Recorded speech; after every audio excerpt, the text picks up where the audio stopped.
Channel today for tarot trading. So ಇದೊಂದು general tarot trading ಆಗಿರುತ್ತೆ ಅಷ್ಟೇ. ನಿಮ್ಮ ಲೈಫ್ ಕನೆಕ್ಟ್ ಆದರೆ ರಿಸೀವ್ ಮಾಡ್ಕೊಳ್ಳಿ. ರೀಡಿಂಗ್ ಮೇಲ್ ನೋಡ್ತಾರೆ ಫೀಮೇಲ್ಗೆ, ಫೀಮೇಲ್ ನೋಡ್ತಾರೆ ಮೇಲ್ಗೆ. 2 side lovers and marriage separation, no contact. Okay, ನನ್ನ ಚಾನಲ್ ಯಾರೆಲ್ಲ ಲೈಕ್ ಮಾಡಿಲ್ಲ, ಶೇರ್ ಮಾಡಿಲ್ಲ, ಸಬ್ಸ್ಕ್ರೈಬ್ ಮಾಡಿಲ್ಲ, ಸಬ್ಸ್ಕ್ರೈಬ್ ಮಾಡ್ಕೊಳ್ಳಿ.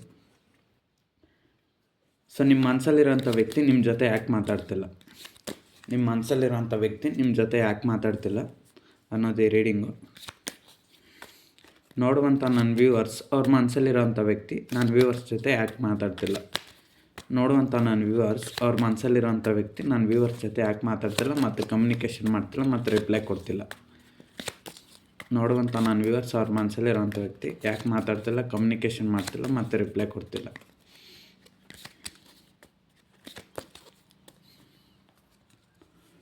ಸೊ ನಿಮ್ಮ ಮನಸ್ಸಲ್ಲಿರೋಂಥ ವ್ಯಕ್ತಿ ಫಸ್ಟ್ ರೀಸನ್ ಏನಂದರೆ, ನೀವು ಅವ್ರನ್ನ ನಿಜವಾಗ್ಲೂ ಪ್ರೀತಿ ಮಾಡ್ತಾ ಇರ್ಬೋದು, ಅವರು ನಿಮ್ಮನ್ನ ನಿಜವಾಗ್ಲೂ ಪ್ರೀತಿ ಮಾಡ್ತಾರೆ. ಬಟ್ ಆದರೆ ಏನಾಗಿದೆ ಅಂದರೆ, ಇಲ್ಲಿ ನಿಮ್ಮ ಮನಸ್ಸಲ್ಲಿರೋಂಥ ವ್ಯಕ್ತಿ ಅವರು ಒಂದು ಕೆಲಸದ ಕಡೆ ಹೆಚ್ಚಾಗಿ ಗಮನ ಕೊಟ್ಟಿದ್ದಾರೆ. ಅವರೊಂದು ವರ್ಕ್ ಮೇಲೆ ಅವ್ರು ಫೋಕಸ್ ಮಾಡಿದ್ದಾರೆ. ಮತ್ತು ಅವ್ರಿಗೆ ಇರುತ್ತಲ್ವ ಪರ್ಸ್ನಲ್ಲು ಥರ್ಡ್ ಪಾರ್ಟಿ ಸಿಚುಯೇಷನ್ ಕಡೆ ಗಮನ ಕೊಟ್ಟಿರ್ಬೋದು. ಸೊ ಅದು ಫ್ಯಾಮ್ಲಿ ಆಗಿರ್ಬೋದು, ಪರ್ಸ್ನಲ್ ಲೈಫ್ ಆಗಿರ್ಬೋದು, professional life, career life, so ಯಾವುದಾದ್ರೂ ಆಗಿರಲಿ. ಸೊ ಥರ್ಡ್ ಪಾರ್ಟಿ ಸಿಚುಯೇಷನ್ ಏನೇ ಆಗಿರಲಿ, ಸೊ ಅದ್ರ ಕಡೆ ಗಮನ ಕೊಟ್ಟಿದ್ದಾರೆ. ಸೊ ಅದು ಕೆಲಸನೇ ಆಗಿರ್ಬೋದು, ಅಥವಾ ಒಂದು ವರ್ಕೇ ಆಗಿರ್ಬೋದು, ಅಥವಾ ಇನ್ನೊಬ್ಬ ವ್ಯಕ್ತಿನೇ ಆಗಿರ್ಬೋದು, ಅಥವಾ ಪರ್ಸನ್ನೇ ಆಗಿರ್ಬೋದು, ಅಥವಾ ಫೈನಾನ್ಷಿಯಲ್ ಲೈಫ್ ಆಗಿರ್ಬೋದು. ಸೊ ಯಾವುದೋ ಒಂದ್ರ ಕಡೆ ಗಮನ ಕೊಟ್ಟು ನಿಮ್ಮ ಕಡೆ ಗಮನ ಕೊಡೋದನ್ನ ಸ್ಟಾಪ್ ಮಾಡಿದ್ದಾರೆ. ಬಟ್ ನಿಮ್ಮ ವ್ಯಾಲ್ಯೂ ಏನಂತ ಅರ್ಥ ಆಗಿಲ್ಲ. ಇವಾಗ ಏನು ಅರ್ಥ ಆಗ್ತಾಯಿದೆ, ಸೊ ಆ ಕಡೆ ಗಮನ ಕೊಟ್ಟಿದ್ದರಿಂದ ನಿಮ್ಮ ಒಂದು ಪ್ರೀತಿನ ಕಳ್ಕೊಂಡ್ರು. ಸೊ ಕಳ್ಕೊಂಡ್ರು ಅಂದರೆ ಇವಾಗ ನಿಮಗೆ ಸಪ್ರೇಷನ್ ಇದೆ, ನೋ ಕಾಂಟ್ಯಾಕ್ಟ್ ಇದೆ, ಲೆಸ್ ಕಾಂಟ್ಯಾಕ್ಟ್ ಇದೆ. ನಿಮ್ಮ ಮನಸ್ಸಲ್ಲಿರೋಂಥ ವ್ಯಕ್ತಿ ಜೊತೆ ಅವರು ನಿಮ್ಮ ಜೊತೆ ಹೆಚ್ಚಾಗಿ ಮಾತಾಡ್ತಿಲ್ಲ, ಕಮ್ಯುನಿಕೇಷನ್ ಮಾಡ್ತಿಲ್ಲ, ರಿಪ್ಲೈ ಕೊಡ್ತಿಲ್ಲ. ಸೊ ಇವಾಗ ಅವ್ರು ಏನಾಗಿದೆ, ಸೊ ಯಾವ ಒಂದು ಥರ್ಡ್ ಪಾರ್ಟಿ ಸಿಚುಯೇಷನ್ ಕಡೆ ಹೋದರೂ ಅಲ್ಲಿ ಅವ್ರಿಗೆ ಫೋಕಸ್ ಮಾಡೋಕ್ಕಾಗ್ತಿಲ್ಲ. ಸೊ ನಿಮ್ಮ ವ್ಯಕ್ತಿ ಜೊತೆ ನೀವು ಮಾತಾಡ್ತಾ ಇದ್ದಿದ್ರೆ ಅವರು ಅವ್ರ ಕೆಲಸದಲ್ಲಿ ಫೋಕಸ್ ಆಗಿರ್ತಾಯಿದ್ರು. ಓಕೆನಾ, ನಾನು ಹೇಳೋದು ಅರ್ಥ ಆಯಿತು ಅಂದ್ಕೊತೀನಿ. ಸೊ ಅಂದರೆ ನಿಮ್ಮ ಮನಸ್ಸಲ್ಲಿರೋಂಥ ವ್ಯಕ್ತಿಗೆ ನಿಮ್ಮನ್ನು ಅವಾಯ್ಡ್ ಮಾಡಿದ್ದಕ್ಕೆ ಇವಾಗ ಅವ್ರಿಗೆ ಪೇಯ್ನ್ ಆಗ್ತಾಯಿದೆ ಅಷ್ಟೇ. ಸೊ ನೀವೇ ಪೇಯ್ನ್ ಅನುಭವಿಸಿದ್ರೆ ನಿಮ್ಮ ಮನಸ್ಸಲ್ಲಿರೋಂಥ ವ್ಯಕ್ತಿನ, ಪ್ರೀತಿಸಿದಂಥ ವ್ಯಕ್ತಿನ ನಿಮ್ಮನ್ನು ನೋ ಕಾಂಟ್ಯಾಕ್ಟ್ ಮಾಡಿದ್ದಕ್ಕೆ ಅವರು ಕೂಡ ಪೇಯ್ನ್ ಅನುಭವಿಸ್ತಾಯಿದ್ರೆ. ಸೊ 7 ಆಫ್ ವಾಂಡ್ಸ್ ಅದೇ ಹೇಳ್ತಾಯಿದೆ. ಅವ್ರು ಏನಾದ್ರ ಕಡೆ ಗಮನ ಕೊಟ್ಟರು, ಸೊ ಅಲ್ಲಿ ಅದರಲ್ಲೂ ಅವ್ರಿಗೆ ಕಂಪ್ಲೀಟ್ ಆಗಿಲ್ಲ. ಅಂದರೆ ಅವ್ರಿಗೆ ಅಲ್ಲಿ ಫೋಕಸ್ ಮಾಡೋಕ್ಕಾಗ್ತಿಲ್ಲ. ಮತ್ತು ನಿಮ್ಮ ಕಡೆ ನಿಮ್ಮ ಒಂದು ಸಿಚುಯೇಷನಲ್ಲೂ ಪೇಯ್ನ್ ಆಗ್ತಾಯಿದೆ. ಅದೇ ಯಾಕೆ ಮಾತಾಡ್ತಿಲ್ಲ ಅಂದರೆ ಥರ್ಡ್ ಪಾರ್ಟಿ ಸಿಚುಯೇಷನ್ ಕಡೆ ಗಮನ ಕೊಟ್ಟಿದ್ದಾರೆ. ನನ್ನ ವ್ಯೂವರ್ಸ್ ಕಡೆ ಯಾಕೆ ಗಮನ ಕೊಡ್ತಾಯಿಲ್ಲ ಅವ್ರ ಮನಸ್ಸಲ್ಲಿರೋಂಥ ವ್ಯಕ್ತಿ. ನನ್ನ ವ್ಯೂವರ್ಸ್ ಕಡೆ ಅವ್ರ ಮನಸ್ಸಲ್ಲಿರೋಂಥ ವ್ಯಕ್ತಿ ಯಾಕೆ ಮಾತಾಡಿಸ್ತಾಯಿಲ್ಲ. ಯಾಕೆ ನನ್ನ ವ್ಯೂವರ್ಸ್ ಅಂದರೆ ಅವ್ರಿಗಿಷ್ಟ ಇಲ್ವಾ, ನನ್ನ ವ್ಯೂವರ್ಸ್ ಅಂದರೆ ಅವ್ರಿಗಿಷ್ಟ ಇಲ್ವಾ, ನೋಡುವಂಥ ನನ್ನ ವ್ಯೂವರ್ಸ್ ಅಂದರೆ ಅವ್ರ ಮನಸ್ಸಲ್ಲಿರೋಂಥ ವ್ಯಕ್ತಿಗೆ ಇಷ್ಟ ಇಲ್ವಾ.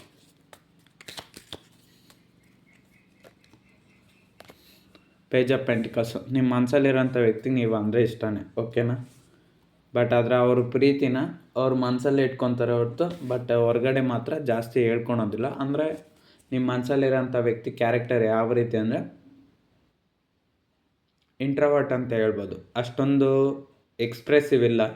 ನೀವೇ ಅರ್ಥ ಮಾಡ್ಕೊಬೇಕು. ನೀವು ಅರ್ಥ ಮಾಡ್ಕೊಳೋಕ್ಕೆ ನೀವೇನು ದೇವ್ರ ಅಂತಲ್ಲ. ಸೊ ಅವರ ಯಾವುದೇ ಅಂತ ಒಬ್ಬ ವ್ಯಕ್ತಿ ಹತ್ರ ಮಾತಾಡಿದರೆ ಅಲ್ವಾ ಗೊತ್ತಾಗೋದು ಅವ್ರಿಗೆ ಏನಾಗಿದೆ ಅಂತ. ಸೊ ನಿಮ್ಮ ವ್ಯಕ್ತಿ ಮಾತಾಡೋಲ್ಲ ಜಾಸ್ತಿ. ಸೊ ಅದೇ ಪ್ರಾಬ್ಲಮ್ಮು. ಸೊ ಹಾಗೆ wheel of fortune, wheel of fortune ಬಂದಿರೋದ್ರಿಂದ ಏನು ಹೇಳುತ್ತಂದರೆ, ನಿಮ್ಮ ಮನಸ್ಸಲ್ಲಿ ಏನಂಥ ವ್ಯಕ್ತಿಗೆ ಅವ್ರಿಗೆ ಯಾವಾಗ ಇಷ್ಟ ಆಗುತ್ತೋ ಅವಾಗ ಮಾತಾಡ್ತಾರೆ. ಯಾವಾಗ ನಿಮ್ಮ ಮೇಲೆ ಪ್ರೀತಿ ಜಾಸ್ತಿ ಆಗುತ್ತೋ, ಅವ್ರಿಗೆ ಯಾವಾಗ ಪೇಯ್ನ್ ಆಗುತ್ತೋ, ಯಾವಾಗ ತಕ್ಷಣ ನೀವು ನೆನಪಾಗ್ತಿರೋ ಅವಾಗ ಮಾತಾಡ್ತಾರೆ. ಮಿಕ್ಕಿದ ಟೈಮಲ್ಲಿ ನಿಮ್ಮನ್ನು ನೆಗ್ಲೆಕ್ಟ್ ಮಾಡ್ತಾರೆ. ಅದು ಮತ್ತು ಎಂಪೈರರ್ ಬಂದಿರೋದ್ರಿಂದ ಮತ್ತು ನಿಮ್ಮ ಮನಸ್ಸಲ್ಲಿರೋಂಥ ವ್ಯಕ್ತಿಗೆ ನಾನು ಹೇಳಿದ್ದೆ ನಡಿಬೇಕು, ನನ್ನ ಒಂದು ವಿಚಾರಗಳೇ ನಡಿಬೇಕು, ನೀನು ಹೇಳಿದ್ದು ನಡೆಯೋದಿಲ್ಲ ಅಂತ ಒಂದು ವಾದಿಸೋ ಅಂಥ ಕ್ಯಾರೆಕ್ಟರ್, ಆರ್ಗ್ಯುಮೆಂಟ್ ಕ್ಯಾರೆಕ್ಟರ್ ಜಾಸ್ತಿ ಇದೆ. ಸೊ ಇದು ಕೂಡ ನೀವು ಮಾತಾಡ್ದಿರೋದಕ್ಕೆ ಒಂದು ರೀಸನ್ನು. ನಿಮ್ಮ ಪರ್ಸನ್ ಕೂಡ ಅಷ್ಟೇ, ಅವ್ರು ಅಷ್ಟು ಬೇಗ ಕಾಂಪ್ರಮೈಸ್ ಆಗುವಂಥ ವ್ಯಕ್ತಿ ಅಲ್ಲ. ಈಗ ತಪ್ಪು ಅವ್ರದ್ದಿದ್ರೇನೋ ಅವ್ರು ಸಾರಿ ಕೇಳೋದಿಲ್ಲ, ನೀವೇ ಸಾರಿ ಕೇಳಬೇಕು. ಕ್ಷಮಿಸಿ ಮಹಾಪ್ರಭುಗಳಂತ ನೀವೇ ಹೇಳಬೇಕು. ಆ ಥರ ಮೆಂಟಾಲಿಟಿ. ಅಂದರೆ ಇದೊಂದು ಡೈಲಾಗ್ ಅಷ್ಟೇ. ಸೊ ನಿಮ್ಮ ಮನಸ್ಸಲ್ಲಿರೋಂಥ ವ್ಯಕ್ತಿ ಕೂಡ ಅಷ್ಟೇ. ಅವ್ರು ಏನೇ ತಪ್ಪು ಮಾಡಿದ್ರು ಅದನ್ನ ಒಪ್ಕೊಳೋಕ್ಕೆ ಅವರು ರೆಡಿ ಇಲ್ಲ. ಆರ್ಗ್ಯುಮೆಂಟ್ ಮಾಡ್ತಾರೆ ಮತ್ತು ಅಷ್ಟು ಬೇಗ ಕಾಂಪ್ರಮೈಸ್ ಆಗೋದಿಲ್ಲ. ಸೊ ತಪ್ಪೆಲ್ಲ ನಿಮ್ಮ ಕಡೆನೇ ಆಗಿದೆ ಅಂತ ವಾದ ಮಾಡ್ತಾರೆ. ಸೊ ಇದು ಕೂಡ ಒಂದು ರೀಸನ್. ಸೊ ಈ ಥರ ಎಲ್ಲ ಕ್ಯಾರೆಕ್ಟರ್ಸ್ ಇರೋದ್ರಿಂದ ನಿಮ್ಮ ಮನಸ್ಸಲ್ಲಿರೋಂಥ ವ್ಯಕ್ತಿ ನಿಮ್ಮ ಜೊತೆ ಅಷ್ಟೊಂದು ಮಾತಾಡ್ತಲ್ಲ. ಸರಿ, ನೋಡುವಂಥ ನನ್ನ ವ್ಯೂವರ್ಸ್ ಅವ್ರ ಮನಸ್ಸಲ್ಲಿರೋಂಥ ವ್ಯಕ್ತಿ ಇಷ್ಟೆಲ್ಲ ಕ್ಯಾರೆಕ್ಟರ್ಸ್ ಇದ್ರೂ ಇವ್ರನ್ನ ಯಾಕೆ ಪ್ರೀತಿ ಮಾಡ್ತಾಯಿದ್ರೆ, ನನ್ನ ವ್ಯೂವರ್ಸ್ನ ಯಾಕೆ ಪ್ರೀತಿ ಮಾಡ್ತಾಯಿದ್ರೆ?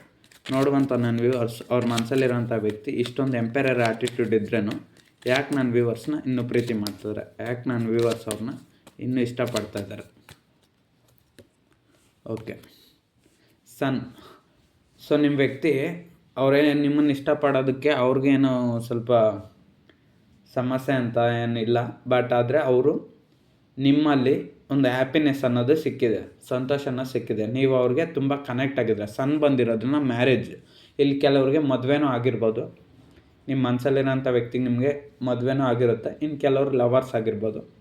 ಸೊ ಅವ್ರು ಏನು ಮಾಡ್ತಿದ್ರೆ, ನಿಮ್ಮ ಒಂದು ಪರ್ಸನ್ ಯಾರಿದ್ದಾರೆ ನೋಡಿ, ನಿಮ್ಮ ಮನಸ್ಸಲ್ಲಿರೋಂಥ ವ್ಯಕ್ತಿ ಸನ್. ನೀವು ಹೋಗಿ ನಿಮಗೂ ಅವ್ರಿಗೆ ಪರಿಚಯ ಆದಾಗ, ಪ್ರೀತಿ ಅನ್ನೋದಾದಾಗ, ಅಥವಾ ನಿಮಗೂ ಅವ್ರಿಗೆ ಮದುವೆ ಆದಾಗ ನೀವು ತುಂಬ ಚೆನ್ನಾಗಿದ್ರೆ, ಅವ್ರಿಗೆ ತುಂಬ ಹೊಂದಾಣಿಕೆ ಆದರೆ, ಅಂದರೆ ನಿಮ್ಮ ಮನಸ್ಸಲ್ಲಿರೋಂಥ ವ್ಯಕ್ತಿಗೆ ನೀವು ತುಂಬ ಇಷ್ಟ ಆದರೆ, ನೀವು ಹೋಗಿದ ತಕ್ಷಣ ಅವ್ರ ಲೈಫೆಲ್ಲ ಫುಲ್ ಖುಷಿ ಆಯಿತು, ಹ್ಯಾಪಿನೆಸ್ ಬಂತು. ಅದು ಹೋಗ್ತಾ ಹೋಗ್ತಾ ಏನಾಯಿತು, ನೀವು ಜಾಸ್ತಿ ಪ್ರೀತಿಯನ್ನು ಕೊಟ್ರಿ. ಆವಾಗ ಏನಾಯಿತು, ನಿಮ್ಮ ಮನಸ್ಸಲ್ಲಿರೋಂಥ ವ್ಯಕ್ತಿಗೆ ನೆಗ್ಲೆಕ್ಟ್ ಆಗೋಯ್ತು. ನೆಗ್ಲೆಕ್ಟ್ ಆದಾಗ ಏನು ಮಾಡಿದ್ರು, ಅವ್ರಿಗೆ ಎಷ್ಟು ಬೇಕೋ ಅಷ್ಟು. ಈಗ ಒಬ್ಬ ವ್ಯಕ್ತಿ ಎಷ್ಟು ಬೇಕೋ ಅಷ್ಟು ಊಟ ಮಾಡ್ತಾನೆ, ಜಾಸ್ತಿ ಆದಾಗ ವಾಮಿಟ್ ಮಾಡ್ತಾನೆ. ಹಂಗೆ ನಿಮ್ಮ ಮನಸ್ಸಲ್ಲಿರೋಂಥ ವ್ಯಕ್ತಿಗಷ್ಟು ನೀವು ಅತಿಯಾಗಿ ಪ್ರೀತಿ ಕೊಟ್ಟರೆ, ಸೊ ಅದು ಸಾಕಾಯಿತು. ಸೊ ಮತ್ತು ಅವ್ರು ಏನು ಮಾಡಿದ್ರು, ಅದನ್ನ ಅವಾಯ್ಡ್ ಮಾಡೋಕ್ಕೆ ಸ್ಟಾರ್ಟ್ ಮಾಡಿದರು. ಸರಿ, ಏನಾಯಿತು, ನಿಮ್ಮ ಮನಸ್ಸಲ್ಲಿರೋಂಥ ವ್ಯಕ್ತಿ ನಿಮ್ಗೆ ಅವರು ಅಷ್ಟೇ ಈಕ್ವಲ್ ಪ್ರೀತಿಯನ್ನು ಕೊಟ್ಟಿಲ್ಲ. ಸೊ ನಿಮ್ಗೆ ಏನಾಯಿತು, ಸಾಕಪ್ಪ ಯಾಕೆ ಇವ್ರ ರೀತಿ ಬಿಹೇವ್ ಮಾಡ್ತಾರಂತ ನೀವು ತಲೆ ಕೆಡಿಸ್ಕೊಂಡು ಜಾಬ್ ಲಾಸ್ ಮಾಡ್ಕೊಂಡಿರ್ಬೋದು, ಅಥವಾ ಫೈನಾನ್ಷಿಯಲ್ ಲಾಸ್ ಆಗಿರ್ಬೋದು, ಅಥವಾ ಪರ್ಸ್ನಲಾಗಿ ಪ್ರಾಬ್ಲಮ್ಸ್ ಎದುರಿಸಿರ್ತೀರ. ತುಂಬ ಹಲವಾರು ಸಮಸ್ಯೆಗಳನ್ನ ನಿಮ್ಮ ವ್ಯಕ್ತಿಗೋಸ್ಕರ ನೀವು ಅನುಭವಿಸಿದ್ರ. ಯಾಕಂದರೆ ಕೆಲಸ ಕೂಡ ಇಲ್ಲಿ ಕಳ್ಕೊಂಡಿದ್ರ, ದುಡ್ಡನ್ನು ಸ್ವಲ್ಪ ಕಳ್ಕೊಂಡಿದ್ದೀರ. ಸೊ ನಿಮ್ಮ ಮನಸ್ಸಲ್ಲಿರೋಂಥ ವ್ಯಕ್ತಿಗೋಸ್ಕರ ನೆಮ್ಮದಿನೂ ಕಳ್ಕೊಂಡಿದ್ರ.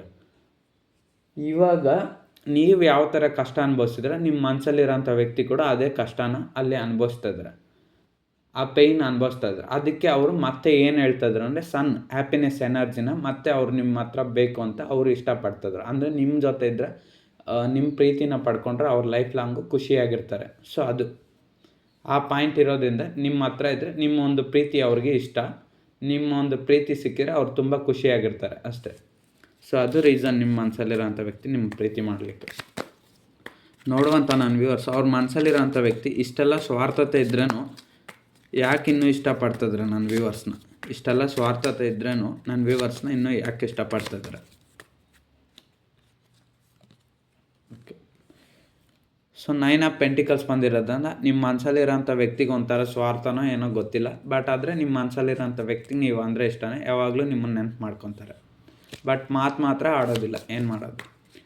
ನನ್ನ ವ್ಯೂವರ್ಸ್ ಜೊತೆ ಅವ್ರ ಮನಸ್ಸಲ್ಲಿರೋಂಥ ವ್ಯಕ್ತಿ ಕಮ್ಯುನಿಕೇಷನ್ ಮಾತ್ರ ಮಾತಾಡೋದಿಲ್ಲ. ಪ್ರೀತಿ ಯಾಕೆ ಮಾಡ್ತಾರೆ? ನನ್ನ ವ್ಯೂವರ್ಸ್ ಜೊತೆ ಕಮ್ಯುನಿಕೇಷನ್ ಮಾಡೋದಿಲ್ಲ.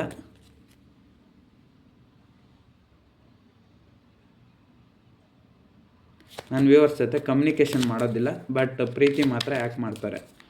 ಕಮ್ಯುನಿಕೇಷನ್ ಮಾಡೋದಿಲ್ಲ, ಯಾವುದೇ ಥರದ ಎಕ್ಸ್ಪ್ರೆಷನ್ ಇಲ್ಲ, ಬಟ್ ಪ್ರೀತಿ ಮಾತ್ರ ಯಾಕೆ ಮಾಡ್ತಾರೆ? ಸೊ ನೋಡಿ, ನಿಮ್ಮ ಮನಸ್ಸಲ್ಲಿರೋಂಥ ವ್ಯಕ್ತಿಗೆ 9 ಆಫ್ ವಾಂಡ್ಸ್ ಟ್ಯಾರೋಟ್ ಕಾರ್ಡ್ ಬಂದಿರೋದ್ರಿಂದ ನಿಮ್ಮ ಮನಸ್ಸಲ್ಲಿರೋಂಥ ವ್ಯಕ್ತಿಗೆ ನಿಮ್ಮನ್ನು ಬಿಟ್ಟಿರೋಕ್ಕಾಗೋದಿಲ್ಲ. ಓಕೆನಾ? ಬಿಟ್ಟು ಸ್ವಲ್ಪ ದಿವಸ ಇರ್ತಾರಷ್ಟೇ, ಬಟ್ ಆದರೆ ತುಂಬ ಯೋಚನೆ ಮಾಡ್ತಾರೆ. ಸೊ ಅವರು ಯಾಕೆ ನಿಮ್ಮನ್ನು ಪ್ರೀತಿ ಮಾಡ್ತಾರೆ ಅಂದರೆ ರೀಸನ್ ಕೊಡ್ತಾ ಇಲ್ಲ. ಸೊ ಅವ್ರಿಗೆ ನೀವು ಅಂದರೆ ತುಂಬ ಇಷ್ಟ. ಸೊ ನೀವು ದೂರ ಆದ್ರೂ ಅವ್ರು ತುಂಬ ನೋವು ಪಡ್ತಾರೆ, ತುಂಬ ಕಷ್ಟ ಅನುಭವಿಸ್ತಾರೆ. ಸೊ ಇವಾಗ ನೀವು ಸಪ್ರೇಷನ್ ಆಗಿದ್ರಲ್ಲ, ನೋ ಕಾಂಟ್ಯಾಕ್ಟಲ್ಲಿ ಇದ್ದೀರಲ್ಲ, ತುಂಬ ನೋವು ಅನುಭವಿಸ್ತಿದ್ದಾರೆ. ಅವ್ರ ಹತ್ರ ಇದ್ದಾಗ ಅದನ್ನು ಕೇರ್ ಮಾಡಲಿಲ್ಲ, ನೆಗ್ಲೆಕ್ಟ್ ಮಾಡಿದರು. ಇವಾಗ ನಿಮ್ಮ ಒಂದು ಪರ್ಸ್ನಲ್ ಸಿಚುವೇಶನ್ ಏನೋ ಇರುತ್ತೆ. ಸೊ ಅದಕ್ಕೋಸ್ಕರ ನೀವು ದೂರ ಆಗಿದ್ರೆ, ನೀವು ನೋಡಿ ಸಾಕಾಯ್ತು, ಎಫರ್ಟ್ಸ್ ಹಾಕಿ ಸಾಕಾಯಿತು. ನಿಮ್ಮ ಮನಸ್ಸಲ್ಲಿರೋಂಥ ವ್ಯಕ್ತಿ ರಿಪ್ಲೈ ಕೊಟ್ಟಿಲ್ಲ, ಮಾತಾಡ್ಸಲ್ಲ, ಜಾಸ್ತಿ ಕಮ್ಯುನಿಕೇಷನ್ ಮಾಡಲ್ಲ, ಎಂಥದ್ದಿಲ್ಲ, ಎಕ್ಸ್ಟ್ರಾವರ್ಟು, ಯಾವುದೇ ಫೀಲಿಂಗ್ಸ್ನ ಹೇಳೋದಿಲ್ಲ. ನಿಮ್ಗೆ ಏನಾಯಿತು, ಸರಿ ಆಯ್ತಪ್ಪ, ಇವರು ಸಾಕಾಯಿತು, ಇವ್ರನ್ನ ಮಾತಾಡಿಸಿ ನನಗೆ ಎನರ್ಜಿ ಎಲ್ಲ ಸಾಕಾಯ್ತು ಅಂತ ಬಿಟ್ಟು ನೀವೇನು ಮಾಡಿದ್ರಿ, ಸಪ್ರೇಷನ್ ಆದರೆ, ಲಾಂಗ್ ಡಿಸ್ಟೆನ್ಸ್ ಆದರೆ, ನೋ ಕಾಂಟ್ಯಾಕ್ಟ್ ಬಂದರೆ, ಲೆಸ್ ಕಾಂಟ್ಯಾಕ್ಟ್ ಬಂದರೆ ಆದರೂ ನೀವು ಮೆಸೇಜ್ ಮಾಡ್ತಾಯಿದ್ರೆ, ಕಾಲ್ ಮಾಡ್ತಾಯಿದ್ರೆ, ಇನ್ಸ್ಟಾಗ್ರಾಮಲ್ಲಿ ಎಲ್ಲ ಸೋಷಿಯಲ್ ಮೀಡಿಯಾ ಅಕೌಂಟ್ಸಲ್ಲಿ ಸ್ಪೈ ಮಾಡ್ತಾಯಿದ್ರೆ, ಆದರೂ ನಿಮ್ಮ ವ್ಯಕ್ತಿ ನೆಗ್ಲೆಕ್ಟ್ ಮಾಡ್ತಾಯಿದ್ರೆ, ಬಟ್ ಪ್ರೀತಿಸ್ತಾನೆ ಇದ್ದಾರೆ. ನೋಡುವಂಥ ನನ್ನ ವ್ಯೂವರ್ಸು ಅವ್ರ ಮನಸ್ಸಲ್ಲಿರೋಂಥ ವ್ಯಕ್ತಿ ನನ್ನ ವ್ಯೂವರ್ಸ್ಗೆ ಕಾಲ್ ಅಥವಾ ಮೆಸೇಜ್ ಮಾಡ್ತಾರೆ. ನೋಡುವಂಥ ನನ್ನ ವ್ಯೂವರ್ಸು ಅವ್ರ ಮನಸ್ಸಲ್ಲಿರೋಂಥ ವ್ಯಕ್ತಿ ನನ್ನ ವ್ಯೂವರ್ಸ್ಗೆ ಕಾಲ್ ಅಥವಾ ಮೆಸೇಜ್ ಮಾಡ್ತಾರೆ. ನೋಡುವಂಥ ನನ್ನ ವ್ಯೂವರ್ಸ್ ಅವ್ರ ಮನಸ್ಸಲ್ಲಿರೋಂಥ ವ್ಯಕ್ತಿ ನನ್ನ ವ್ಯೂವರ್ಸ್ಗೆ ಕಾಲ್ ಅಥವಾ ಮೆಸೇಜ್ ಮಾಡ್ತಾರೆ. ನೋಡುವಂಥ ನನ್ನ ವ್ಯೂವರ್ಸ್ ಅವ್ರ ಮನಸ್ಸಲ್ಲಿರೋಂಥ ವ್ಯಕ್ತಿ ನನ್ನ ವ್ಯೂವರ್ಸ್ಗೆ ಕಾಲ್ ಅಥವಾ ಮೆಸೇಜ್ ಮಾಡ್ತಾರೆ.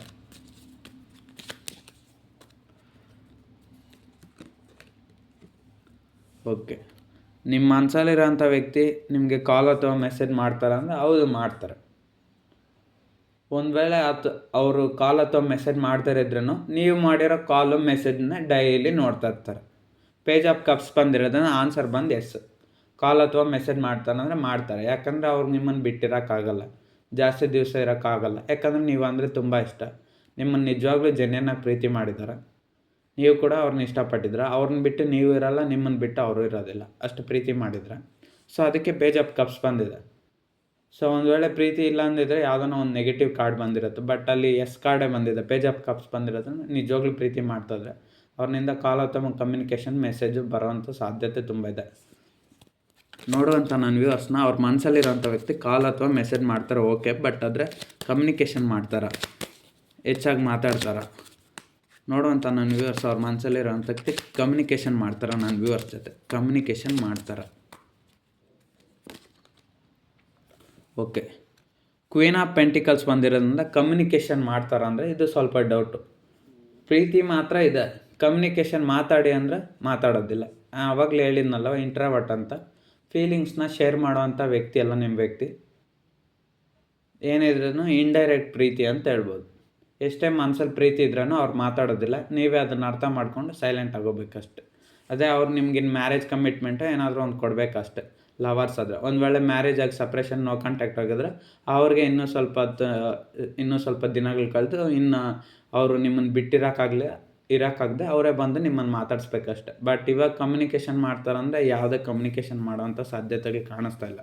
ಕ್ವೀನ್ ಆಫ್ ಪೆಂಟಿಕಲ್ಸ್ ಬಂದಿರೋದ್ರಿಂದ ಅವರು ಹೇಳೋದಿಲ್ಲ ಅಷ್ಟು ಬೇಗ ಫೀಲಿಂಗ್ಸ್ನೆಲ್ಲ.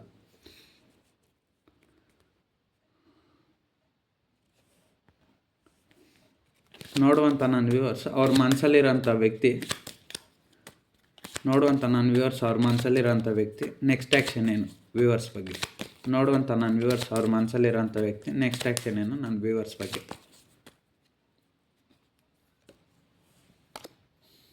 ಕಿಂಗ್ ಆಫ್ ಸ್ವಾರ್ಡ್ಸ್ ಬಂದಿರೋದ್ರಿಂದ ನೀವು ನಿಮ್ಮ ಮನಸ್ಸಲ್ಲಿರೋಂಥ ವ್ಯಕ್ತಿ ನೆಕ್ಸ್ಟ್ ಆ್ಯಕ್ಷನ್ ತಗೊತಾರೆ. ಬಟ್ ಆದರೆ ಅವ್ರಿಗೂ ಅಲ್ಲಿ ಏನೋ ಪ್ರಾಬ್ಲಮ್ಸ್ ಬರ್ತದೆ. ನಾನು ಯಾವಾಗಲೂ ಹೇಳ್ದಂಗೆ ಥರ್ಡ್ ಪಾರ್ಟಿ ಸಿಚುವೇಷನ್ ಏನೋ ಪ್ರಾಬ್ಲಮ್ ಇದೆ. ಸೊ ಆ ಒಂದು ಪ್ರಾಬ್ಲಮ್ಗೋಸ್ಕರ ನಿಮ್ಮನ್ನು ಅವಾಯ್ಡ್ ಮಾಡ್ತಾರದಷ್ಟೇ. ನನ್ನ ವ್ಯೂವರ್ಸ್ ಜೊತೆ ಲೈಫ್ ಲಾಂಗ್ ಇರ್ತಾರೆ ಅವ್ರ ಮನಸ್ಸಲ್ಲಿರೋಂಥ ವ್ಯಕ್ತಿ.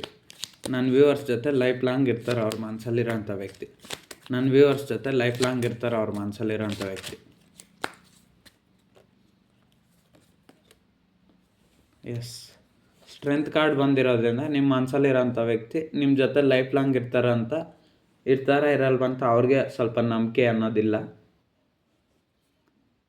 ಸೊ ಲೈಫ್ ಲಾಂಗ್ ನಿಮ್ಮ ಜೊತೆಗೆ ಚೆನ್ನಾಗಿರ್ತಾರಂತ ಅವ್ರಿಗೆ ಸ್ವಲ್ಪ ನಂಬಿಕೆ ಅನ್ನೋದಿಲ್ಲ. ಧೈರ್ಯ ಅನ್ನೋದು ಸ್ವಲ್ಪ ಕಮ್ಮಿ ಇದೆ ನಿಮ್ಮ ಮನಸ್ಸಲ್ಲಿರೋಂಥ ವ್ಯಕ್ತಿಗೆ ಇವತ್ತಿನ ಕಾಲದಲ್ಲಿ, ಜನ್ರೇಷನ್ ಇರೋವಂಥ ಕಾಲದಲ್ಲಿ. ಸೊ ನಿಮ್ಮ ಮನಸ್ಸಲ್ಲಿರೋಂಥ ವ್ಯಕ್ತಿಗೆ ಸ್ವಲ್ಪ ಸ್ಟ್ರೆಂತ್ ಅನ್ನೋದಿಲ್ಲ. ಏನೇ ಪ್ರಾಬ್ಲಮ್ಸ್ ಬಂದರೆ ನನ್ನ ಪರ್ಸನ್ ಇದ್ದಾರೆ ಅಂತ ಅವ್ರಿಗೆ ಸ್ವಲ್ಪ ಸ್ಟ್ರೆಂತ್ ಇಲ್ಲ, ಧೈರ್ಯ ಅನ್ನೋದು ಕಮ್ಮಿ ಇದೆ. ಸೊ ಅದು ಬಂದಮೇಲೆ ಅವ್ರು ನಿಮ್ಮ ಜೊತೆ ನೀವು ಹೇಳಿದ ಥರ ಇಡ್ತಾರೆ ಅಷ್ಟೆ. ಅವಾಗ ಚೆನ್ನಾಗಿರ್ತಾರೆ, ಸ್ವಲ್ಪ ಸ್ಟ್ರೆಂತ್ ಬೇಕು ಅವ್ರಿಗೆ. ನೋಡುವಂಥ ನನ್ನ ವ್ಯೂವರ್ಸ್ ಅವ್ರ ಮನಸ್ಸಲ್ಲಿರೋಂಥ ವ್ಯಕ್ತಿ ನನ್ನ ವ್ಯೂವರ್ಸ್ ಬಗ್ಗೆ ಯಾವ ರೀತಿ ಫೀಲಿಂಗ್ಸ್ ಇದೆ. ನೋಡುವಂಥ ನನ್ನ ವ್ಯೂವರ್ಸ್ ಅವ್ರ ಮನಸ್ಸಲ್ಲಿರೋಂಥ ವ್ಯಕ್ತಿ ನನ್ನ ವ್ಯೂವರ್ಸ್ ಬಗ್ಗೆ ಯಾವ ರೀತಿ ಫೀಲಿಂಗ್ಸ್ ಇದೆ. ಓಕೆ ನೋಡಿ, ನಾನು ಅದೇ ಹೇಳ್ದಂಗೆ 3 ಆಫ್ ಕಪ್ಸ್ ಬಂದಿರೋದ್ರಿಂದ ನಿಮ್ಮ ಮನಸ್ಸಲ್ಲಿರೋಂಥ ವ್ಯಕ್ತಿ ಯಾರೇ ಆಗಿರಲಿ ಅವ್ರಿಗೆ ಥರ್ಡ್ ಪಾರ್ಟಿ ಸಿಚುವೇಷನ್ ಅಂದ್ರೇ ಇಷ್ಟ ಅನಿಸುತ್ತೆ. ಅವ್ರಿಗೆ ನೀವು ಬೇಕು, ಥರ್ಡ್ ಪಾರ್ಟಿ ಸಿಚುವೇಷನ್ನು ಬೇಕು. ಅದು ಯಾವುದೇ ಆಗಿರಲಿ, ಪರ್ಸ್ನಲ್ ಲೈಫು ಬೇಕು, ಫ್ಯಾಮ್ಲಿ ಲೈಫು ಬೇಕು, ಫೈನಾನ್ಷಿಯಲ್ ಲೈಫು ಬೇಕು, ಪ್ರಾಕ್ಟಿಕಲ್ ಪರ್ಸನ್ನು. ಆ ಕಡೆ ಫ್ಯಾಮ್ಲಿನೂ ಬೇಕು, ಈ ಕಡೆ ನೀವು ಬೇಕು. ಒಂದು ವೇಳೆ ಇನ್ನು ಕೆಲವ್ರು ಇರ್ತಾರೆ, ನಿಮ್ಮ ಪರ್ಸನ್ ಯಾರೇ ಆಗಿರ್ಬೋದು, ನೀವು ತುಂಬ ಇಷ್ಟಪಟ್ಟಿರ್ತಾರೆ, ಅವರು ಸ್ವಲ್ಪ ಫ್ಲರ್ಟಿಂಗ್ ನೇಚರ್ ಇರ್ತಾರೆ. ಅವ್ರಿಗೆ ಇನ್ನೊಬ್ಬ ವ್ಯಕ್ತಿ ಜೊತೆನೂ ಮಾತಾಡಬೇಕು, ನೀವು ಬೇಕು. ಅಂದರೆ ಫ್ಲರ್ಟಿಂಗ್ ಎನರ್ಜಿ ಇದೆ. ನಿಮ್ಮ ಪರ್ಸನ್ನು ಬೇರೆಯವ್ರ ಜೊತೆಲ್ಲ ಮಾತಾಡ್ತಾರೆ, ಮತ್ತು ನಿಮ್ಮ ಪ್ರೀತಿ ಬೇಕು. ಬೇರೆ ಜೊತೆ ಅಟ್ರ್ಯಾಕ್ಷನ್ ಇದೆ, ಮತ್ತು ನಿಮ್ಮ ಪ್ರೀತಿ ಬೇಕು. ಆ ರೀತಿ ಮೈಂಡ್ ಸೆಟ್ಟು ಇದೆ ನಿಮ್ಮ ಪರ್ಸನ್ಗೆ. ನಿಮ್ಮ ಮನಸ್ಸಲ್ಲಿರೋಂಥ ವ್ಯಕ್ತಿ ನೋಡಿ ಬೇರೆಯವ್ರ ಜೊತೆಲ್ಲ ಅಟ್ರ್ಯಾಕ್ಷನಾಗಿ ಮಾತಾಡ್ತಾರೆ, ಅವರಂದರೆ ಇಷ್ಟಪಡ್ತಾರೆ, ನೀವಂದ್ರೂ ನಿಮ್ಮನ್ನು ಪ್ರೀತಿ ಮಾಡ್ತಾರೆ. ಸೊ ಅದಕ್ಕೆ 3 ಆಫ್ ಕಪ್ಸ್ ಬಂದಿರೋದು. ಇಲ್ಲಿ 1 ಪರ್ಸನ್ ಇದ್ದಾರೆ, 2 ಪರ್ಸನ್ ಆಯ್ಕೆ ಮಾಡ್ಕೊಂಡಿದ್ದಾರೆ, ಜೊತೆಯಲ್ಲಿದ್ದಾರೆ. ಸೊ ಅದೇನೇ ಆಗಿರ್ಬೋದು ನಿಮ್ಮ ಪರ್ಸನ್ ಲೈಫಲ್ಲಿ, ಥರ್ಡ್ ಪಾರ್ಟಿ ಸಿಚುವೇಶನ್ ಅಥವಾ ನಿಮ್ಮ ಲೈಫಲ್ಲಿ ಏನು ನಿಮ್ಮ ಪರ್ಸನ್ ನಿಮ್ಗೆ ಸಿಕ್ಕಿದ್ರೆ ಸಾಕು. ನಿಮ್ಮ ಪರ್ಸನ್ಗೆ ಏನು ಬೇಕು, ಥರ್ಡ್ ಪಾರ್ಟಿ ಸಿಚುವೇಶನ್ ಬೇಕು, ನೀವು ಬೇಕು. ಹಾಗೆ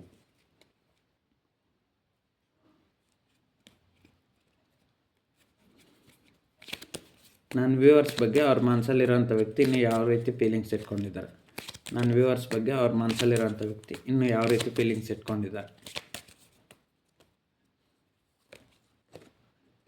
ಓಕೆ, ಕ್ವೀನ್ ಆಫ್ ಸಾರ್ಟ್ಸ್ ಬಂದಿರೋದು ಅದೇ ನಿಮ್ಮ ವ್ಯಕ್ತಿ ನಿಮ್ಮನ್ನು ಪಡ್ಕೊಬೇಕಂತ ತುಂಬ ಟ್ರೈ ಮಾಡ್ತಾಯಿದ್ದಾರೆ.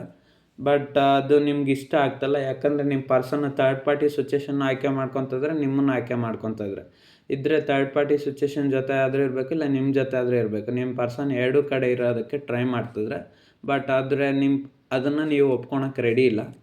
ಸೊ ಅದಕ್ಕೆ ನಿಮ್ಮ ಪರ್ಸನ್ ಏನು ಮಾಡ್ತಾಯಿದ್ರೆ ಸೈಲೆಂಟ್ ಆಗಿಬಿಟ್ಟಿದ್ದಾರೆ. ಇವಾಗ ನೋಡುವಂಥ ನನ್ನ ವ್ಯೂವರ್ಸ್ ಅವ್ರ ಮನಸ್ಸಲ್ಲಿರೋಂಥ ವ್ಯಕ್ತಿ ನನ್ನ ವ್ಯೂವರ್ಸ್ಗೆ commitment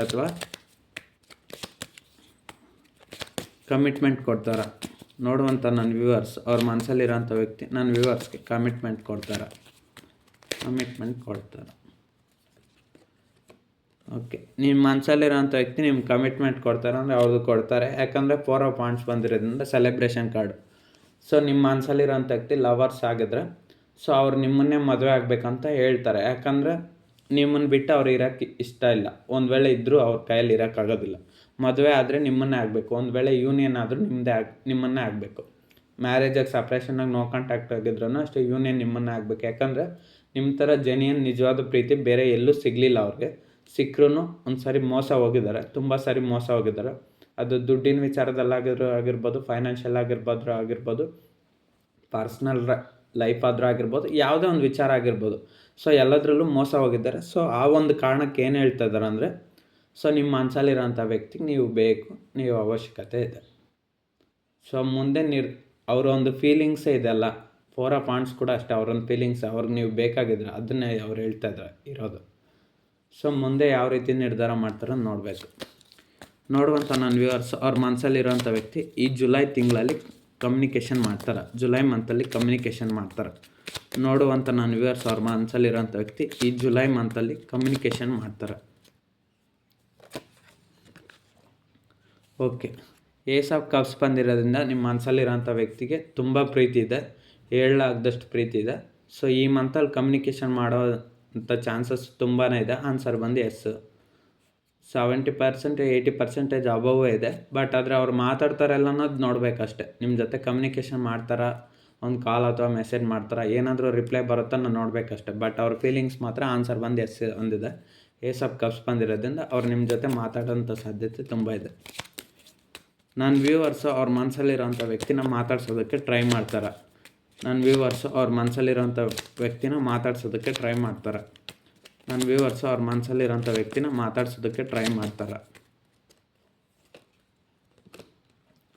so knight of cups ಬಂದಿರೋದ್ರಿಂದ ನೀವು ಅವ್ರನ್ನ ಮಾತಾಡ್ಸೋದಕ್ಕೆ ಟ್ರೈ ಮಾತಾಡ್ಸೋಕ್ಕೆ ಟ್ರೈ ಮಾಡಿದಾಗ ಅವ್ರು ಏನು ಮಾಡ್ತಾರೆ, ಥರ್ಡ್ ಪಾರ್ಟಿ ಸಿಚುವೇಶನ್ ಕಡೆನೇ ಮತ್ತೆ ಅಟ್ರಾಕ್ಷನ್ ತೋರಿಸಿದಾಗ ನೀವೇನು ಮಾಡ್ತೀರಂದರೆ ಮಾತಾಡ್ಸೋದೇ ಬಿಟ್ಬಿಡ್ತೀರ.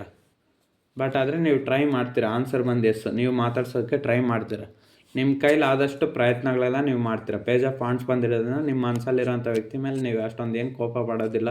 ಬಟ್ ಆದರೆ ನಿಮ್ಮ ಕೈಲಾದಷ್ಟು ಪ್ರಯತ್ನ ಮಾಡ್ತೀರಾ, ಮಾತಾಡ್ಸೋಕ್ಕೆ ಟ್ರೈ ಮಾಡ್ತೀರಾ. ಬಟ್ ಅವ್ರು ಮಾತಾಡಲಿಲ್ಲ ಅಂದರೆ ಅವ್ರ ಪಾಡಿಗೆ ಅವ್ರನ್ನ ಬಿಟ್ಬಿಡ್ತೀರ ಅಷ್ಟೇ. ನೋಡುವಂಥ ನನ್ನ ವ್ಯೂವರ್ಸ್ ಅವ್ರ ಮನಸ್ಸಲ್ಲಿರೋಂಥ ವ್ಯಕ್ತಿ ನನ್ನ ವ್ಯೂವರ್ಸ್ ಬಗ್ಗೆ ಏನಾದರೂ ಬ್ಯಾಡ್ ಫೀಲಿಂಗ್ಸ್ ಏನಾದರೂ ಇದೆಯಾ? ಸೊ 8 ಆಫ್ ಸಾರ್ಟ್ಸ್ ಬಂದಿರೋದ್ರಿಂದ ಬ್ಯಾಡ್ ಫೀಲಿಂಗ್ಸು ಇದೆ. ನಿಮ್ಮ ಮನಸ್ಸಲ್ಲಿರೋಂಥ ವ್ಯಕ್ತಿಗೆ ನೀವು ದೂರ ಆದರೆ ಅವ್ರಿಗೆ ಒಂಥರ ಪ್ರಾಣನೇ ಸಂಕಷ್ಟ ಆದಂಗೆ ಆಗಿಬಿಡುತ್ತೆ. ಸ್ಟಕ್ ಸಿಚುವೇಷನಲ್ಲಿ ಸಿಕ್ಕಾಕೊಂಡ್ಬಿಡ್ತಾರೆ ಅವ್ರಿಗೆ ಏನು ಮಾಡ್ಬೇಕಂತ ಗೊತ್ತಾಗ್ತಿಲ್ಲ. ಫುಲ್ ಕನ್ಫ್ಯೂಷನಲ್ಲಿ ಸಿಕ್ಕಾಕೊಂಡ್ಬಿಡ್ತಾರೆ ನೀವು ದೂರ ಆದಮೇಲೆ. ಸೊ ಅದೇ ಅವ್ರಿಗೆ ಬ್ಯಾಡ್ ಫೀಲಿಂಗು. ಸೊ ನೀವಿದ್ದರೆ ಅವ್ರ ಹತ್ರನೇ ಇರಬೇಕು. ಏನು ಮಾಡೋದು, ನಿಮ್ಮ ಪರ್ಸನ್ಗೆ ಥರ್ಡ್ ಪಾರ್ಟಿ ಸಿಚುವೇಷನು ಬೇಕು, ನೀವು ಬೇಕು. ಆ ಥರ ಇದ್ದರೆ ಯಾರು ಒಪ್ಕೊತಾರೆ? ಸೊ ನನ್ನ ವ್ಯೂವರ್ಸ್ನ ಅವ್ರ ಮನಸ್ಸಲ್ಲಿರೋಂಥ ವ್ಯಕ್ತಿ one side love, two side love. ನನ್ನ ವ್ಯೂವರ್ಸ್ನ ಪ್ರೀತಿಸ್ತಾರೋ ಅವ್ರ ಮನಸ್ಸಲ್ಲಿರೋಂಥ ವ್ಯಕ್ತಿ one side love, two side love. ನನ್ನ ವ್ಯೂವರ್ಸ್ ಮನಸ್ಸಲ್ಲಿರೋಂಥ ವ್ಯಕ್ತಿ ಇವ್ರನ್ನ ನಿಜವಾಗ್ಲೂ ಪ್ರೀತಿ ಮಾಡ್ತಿದ್ದಾರೆ ಅಲ್ವಾ? One side love, two side love.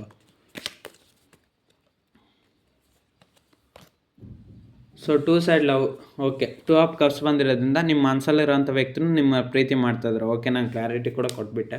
So ನಿಮ್ಮ ಮನಸ್ಸಲ್ಲಿರೋಂಥ ವ್ಯಕ್ತಿ ನಿಮ್ಮನ್ನ ಜೆನ್ಯೂನಾಗಿ ಪ್ರೀತಿ ಮಾಡ್ತಾರೆ. ನೀವು ಪ್ರೀತಿ ಮಾಡ್ತಾರಲ್ಲ ಅಂತ ಏನು ಡೌಟ್ ಪಡೋ ಅಂಥ ವಿಚಾರ ಅನ್ನಲ್ಲ. ಪ್ರೀತಿ ಎಲ್ಲ ಇದೆ, ಬಟ್ ಕೆಲವೊಂದು ಕಾರಣಗಳಿಂದ ಅವಾಯ್ಡ್ ಮಾಡ್ತಾ ಇರ್ಬೋದು ಅಷ್ಟೇ.